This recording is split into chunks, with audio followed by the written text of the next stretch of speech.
A few weeks ago, I did a video about how I didn't want to give any more coverage or do any more videos about cryptocurrencies that have anonymous teams.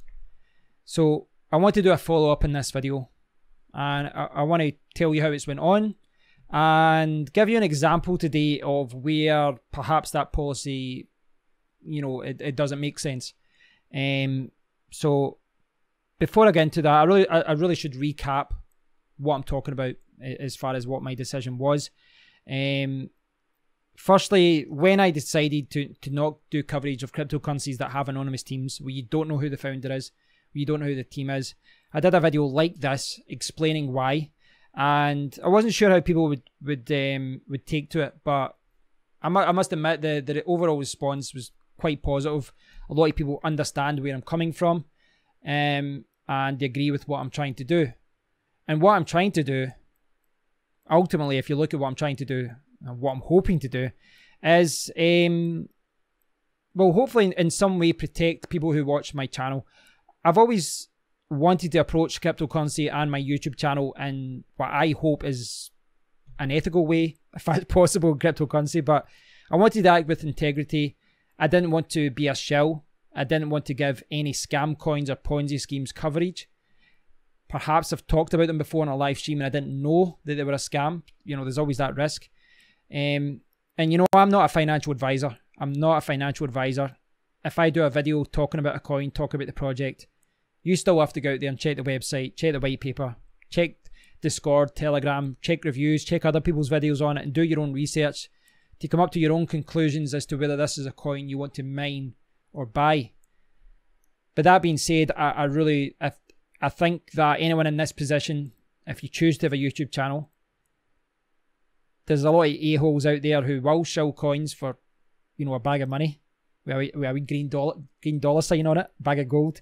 But I don't want to do that. Ideally, what I'd like to do is, in my opinion, I don't think that I have to do that. For me, I think it's short-sighted to try and make money in that way, even if you were just thinking about money. For me, it's more about connections. I think that the connections I'll make through my YouTube channel can serve me well over the next 5 to 10 years. That's the way that I look at it. So from a profits point of view, I might make nothing from my channel, but it's going to open a lot of doors. But I do think that people in this position, in my position, a YouTube position, not the shillers, but I think for everybody else, we do have some sort of responsibility. And there's a lot of good YouTubers out there. I've talked to a lot of them before. I was talking to Britain recently, Dave Tech, Seth Estrada, Goose, Voss. There's a lot of good guys there that are ultimately trying to do the right thing, and they're trying to protect their subscribers from scams and trying to recommend projects that are solid projects with good teams that have good prospects. And that's why I made this decision. That's why I made the decision not to interview cryptocurrencies with anonymous teams. Yes, I'll maybe do the odd video about Bitcoin. I mean, it's established, fine, it was open source. But you go back to the start of the year, I was doing a lot of live streams and people were saying, check out this coin, it's awesome. And I checked it out and it was an ICO, looked like a scam.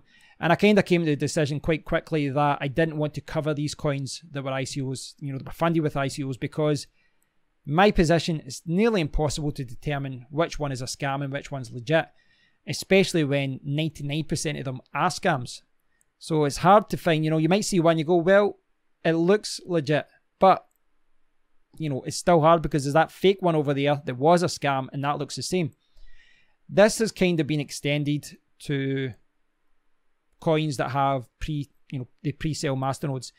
That's the latest fad. This is how a lot of these, well, I was going to call them cryptocurrencies, but a lot of the Ponzi schemes, pyramid schemes, scams, pump and dumps, whatever you want to call them, that's what they're all doing just now. They're pre-mining and then pre-selling masternodes, and they're doing it either from block 1 or block 100 or first few days or whatever. And they will say, we're doing this for exchange listings, we're doing this for development. But the reality is that these new coins that sometimes even have a functioning wallet, they don't have a white paper. They still have spelling mistakes even if they do have a white paper. These guys are generating tens of thousands of dollars, perhaps even hundreds of thousands of dollars. And the team is anonymous. You don't know who the founder is. You don't know who the lead developers are. And when you've given a team that's done nothing but just fork another coin, and you've given them hundreds of thousands of dollars up front, not very difficult for them to just leave. I've talked about this before, and I've talked about how these coins are set up, and you know, the argument against this is that there are some legit projects out there that were funded by an ICO, or they were funded by a pre-mine and then pre-sold masternodes. But across the board, the vast majority of them are scams. And if you go over to my position, again, it's like what I was saying with ICOs. It's very difficult for me to determine which one's legit and which one isn't. But also from my point of view, it's quite frustrating. You know, they'll approach me and say, hey, we'd love to be featured on your channel. And I'm like, come on over. You know, the water's nice here. We'll do a live stream, or we'll do a video. We'll chat about your coin, tell people about your coin, use my YouTube channel as a platform to tell people about your project. I'm sure my viewers, my subscribers want to learn more about your project from a mining point of view, from a buying point of view. So why don't we do that? And then they'll say, no, we are private. We don't tell anyone who we are. And that's a real sticking point for me, because with these ICOs and with these pre-selling masternode coins, they're anonymous. They hide behind their anonymous, you know, their anonymity. Am I saying that word right? Probably not. They're hiding behind that, and yet they're asking people to take all the risk and invest tens of thousands of dollars. So yeah, I don't agree with that. And yes, you know, displaying your picture on a website doesn't mean a project isn't a scam. Even being on videos doesn't mean it's a scam. I could start a new coin tomorrow. I could, you know, fund it any way I want, ICOs, pre-sale, whatever. And people will say, well, that project's legit, that project's legit. And I could set out all these things I want to do in the white paper and then just not do it once I've got money in. So there's no guarantee that if someone's visible when they're out there, if they've got a social media presence, it doesn't mean that they couldn't just abandon the project and jump somewhere else. We've seen that before with lead developers. They've just left a project out of, you know, disagreements or whatever. They've jumped to another project and all of a sudden your coin drops in price. So there's no guarantee of it, but I think my decision to not feature coins, you know, with anonymous teams anymore, I think for the most part it's the right decision. I really do think it is, because there's so many scams out there, and it's so difficult for anyone in this position or anyone's position to determine whether it's a scam or not. And I think that automatically, just by saying, well, I'm only going to feature coins where I can talk to the guy, where I can talk to the founder, male or female, whoever they may be, I can talk to them, I can see who they are, I can watch interviews with them, I can determine myself, are these guys legit? Do I believe in them? And a lot of time in the project, as I say, is you can abandon the roadmap, you can abandon the project at any point. So as you know, it is good to see interviews and see, you know, what people are, to see if they can actually back up what they're saying, if they are knowledgeable. So yeah, you know, I think it is the good decision. It is a good decision to do that. But today something happened that made me realize it isn't always black and white. And by having, what would you call this, a policy? If you have this policy where you don't interview anonymous teams, I do realize there's going to be, I say this in the last video, there's going to be legit projects that I'm not covering simply because I've chosen not to speak to any coins that have anonymous teams. And this happened today. This actually happened today. I'd set up an interview with a coin, with the lead developer of a coin, the guy who founded it. I believe he did. And we were ready to go and do a video. And then just before it, you know, he was saying he was setting up his mic. And I says, listen, you know, you got your webcam set up. And he says, no, I don't display my webcam. I'm going to remain anonymous. And I told him, well, you know, I'm not looking to do any videos with anyone who is anonymous. Now, I could name this coin. I don't think they'd have any problems with me naming them. The guy, really nice guy, comes across as a nice guy anyway. I like his project. He's legit. And I actually draw a lot of parallels with what he's been doing and what I've been trying to do, as far as he's been warning people of scams and things like that. Now, when I asked about that, I said, listen, this is, you know, because of scams and that. I'm not saying your coin's a scam, because it's not, or I don't think it is. But this is the reasons why, you know, still the reasons I've given. And he was talking about, well, you know, it's a dangerous game. People get kidnapped. People get murdered for cryptocurrency. And he's right. I think what he's saying, you know, he 100% has the right to remain anonymous. He really does. And as do the people that have got these scam coins. I'm not looking to out anyone. I'm not looking to force anyone to reveal their identity when they don't want it revealed. But I just think from an investment point of view, from my end, it does make more sense to focus more on projects that are, you know, the people are transparent and you can see who they are and hear who they are. But it was a little bit of a dilemma, because when he was explaining why he didn't want to come on camera, I agreed with his reasons. I did. He's like, listen, you know, it can be dangerous. I don't know what country he's from. I never asked and he never said. But what he was saying is true. You know, some people just don't want to reveal their identity.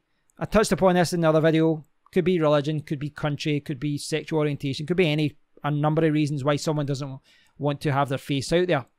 Now, on the flip side to that, from my point of view, as a miner, as an investor, yes, I believe in being anonymous. Safety, you know, I don't want anyone else to see my transactions. But I also know that if I'm going to invest in a team and I can pick between an anonymous team and one where the person is transparent and he's doing interviews and all that, I'm going to lean more towards that guy, you know, that team. And it makes sense for that. But what he was saying was true.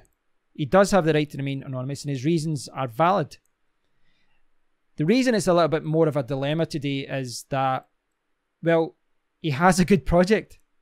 You know, he doesn't have an ICO, pre-mined masternode scam coin, anything like that.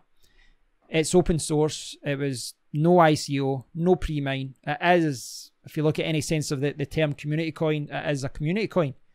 And the way he drew parallels to Linux and, you know, open source applications and the fact that there's lots of people who contribute to the project. And he's right. He's right. He is right in that regard. And this is where it comes in with a dilemma, because as a YouTuber, obviously I need to be consistent with any policy, if you call it. If any policy or any decision as to how I operate my YouTube channel, I think I need to be consistent. I've criticised cryptocurrency exchanges because they seem to have one rule for one coin and then another rule for another coin, and they seem very inconsistent with their actions. So if I have made the decision to not focus on coins that do have anonymous teams, then it goes to say that I should be consistent with that and I shouldn't just pick and choose. If I go out there and I interviewed him today and it only showed his audio and I've said to other people, no, I can't interview you, I need someone to come on and speak to me, then I'm going to look like a hypocrite. I'm going to look like a hypocrite, and I think the accusation is always going to be there that I'm picking and choosing who I apply this rule to. That being said, I like his project. I don't believe it's a scam coin in any shape or form. I think he comes across as an intelligent guy. The people that, it was actually some of my subscribers that wanted to set up the interview, and they say they've got a lot of respect for him. And I do too. There was a thing recently where a well-known cryptocurrency blog, which in my opinion should always try and be impartial, but he was speaking to them for some reason, and they basically wanted to charge him money. I think they were telling him to launch an ICO, to pay him money, and he was guaranteeing them success. Effectively, what they were trying to do was just shell their coin, but they wanted payment for it, which goes against what I think a cryptocurrency blog should be. They're just shelling coins. You know, it's just a front for shelling coins more than anything else, rather than being a legit, impartial cryptocurrency blog. But he disagreed with that completely, and so do I. So I can draw a lot of parallels as to how he views cryptocurrency, as to how he views the things that are wrong in this industry. I get the impression that we agree on a lot of things like that, if not most things. He does seem like someone that's a good force in cryptocurrency. And maybe I'm wrong not to interview him, because he's obviously an intelligent guy. I do agree with what he's trying to do. He's not going to play by these scammers' rules or these blogs' rules that say, well, you're going to have to pay us this money if you want us to, talk about your coin, rather than just being impartial. These blogs are doing the same thing that exchanges are doing as far as picking and choosing and just, putting money above everything else. But I do think about a good interview with him. I do think he's got a good project. But it goes back to what I was saying before. Despite the fact it's an open source community coin type project, I think that if I start interviewing people that aren't being upfront about who they are, then, well, I'm going to come across as a hypocrite, an idiot. I'm going to come across as someone that's biased, who picks and chooses when he applies this policy or rule, that he only talks to teams that aren't, that are transparent. And I do believe in transparency. We did a SafeCoin team meeting today. That was, thanks for everyone who tuned in, by the way. It was good. Some people chose not to be on camera, but it was like 3 or 4 of us who were on camera. And I do think that's good for the project. I think it shows that, you know, that Jeff Galloway's doing the right thing as far as being available for interviews. I also think the fact that SafeCoin with the SafeCoin exchange, Safe Trade Exchange, they're doing the right thing because, you know, for an exchange, people want to trust. They need trust in order to trade. So it was good to see that today, and I do think it's good for a project. But it's one of those things. I do think I'm a little bit of a dilemma as far as I do recognise that it would be a good interview. I do recognise it would be a good video talking to him. And I do recognise that this guy is respectful. He does have integrity and he is a positive influence in cryptocurrency. But from my point of view, I still do want to gear my channel to transparent coins. I want to focus on coins that have teams that aren't anonymous. I think maybe the open source teams, this is where it's a bit of a grey area though. So moving forward, I still want to focus on teams that where, you know, the founder and the team are visible. They're sharing their social media accounts. They're taking part in interviews. They're not hiding who they are. As a miner, and I was going to say as an investor or as a trader, but I think anyone who mines is also investing because mining costs money. So if you're a miner, you're investing in a project. I think it goes a long way when the team is transparent about who they are and what they're trying to do. So yes, that is what I want to continue to do. I think that my interviews over the last week or so have been really good as far as, though I guess they've highlighted what I'm trying to do with my channel. I chatted to Miles from Zellcash. I chatted to Levon Simpson from Ether One. I also chatted to Jeffrey, who's another YouTuber. And it gives me a different perspective. I think it you know, I guess it gives legitimacy to what their projects are as well. I think it's a good thing, and I think it's a good direction for me and my YouTube channel.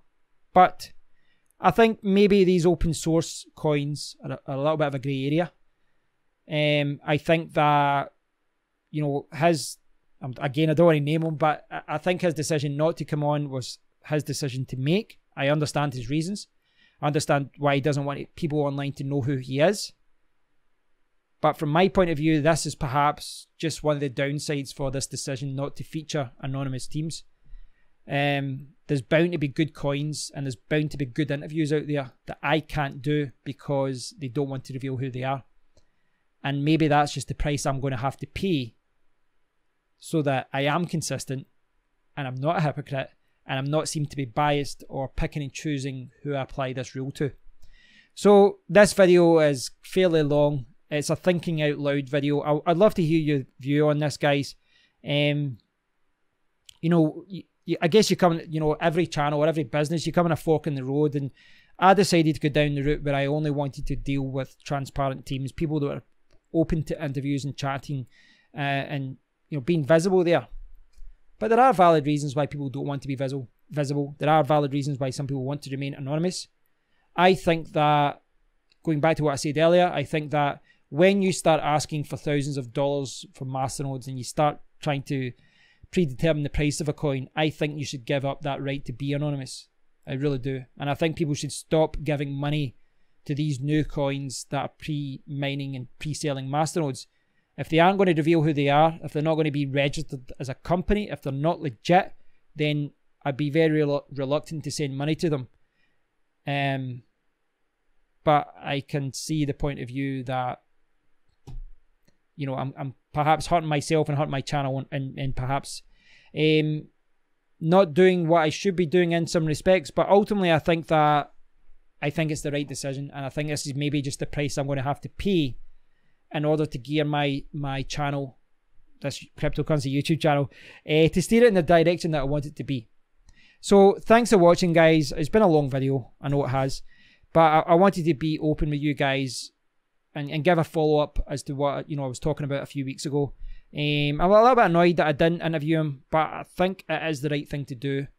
He seems like a nice guy. He's got a legit project, but I do want to steer my channel in a different direction, and I want to make sure that, you know, anyone who's been featured on my YouTube channel, I want people to see who they are, hear who they are, and maybe they have to give up their right to be anonymous so that miners and investors seem a little bit safer. Maybe that's a different discussion altogether. So thanks for watching, guys. Please do leave a comment. I always appreciate your likes and your shares, your comments, your love, your hatred as well. It's all good. Leave a comment below, guys. Thanks for watching. Let me know what you think about all this. And I'll speak to you all in the next one. Take care, guys.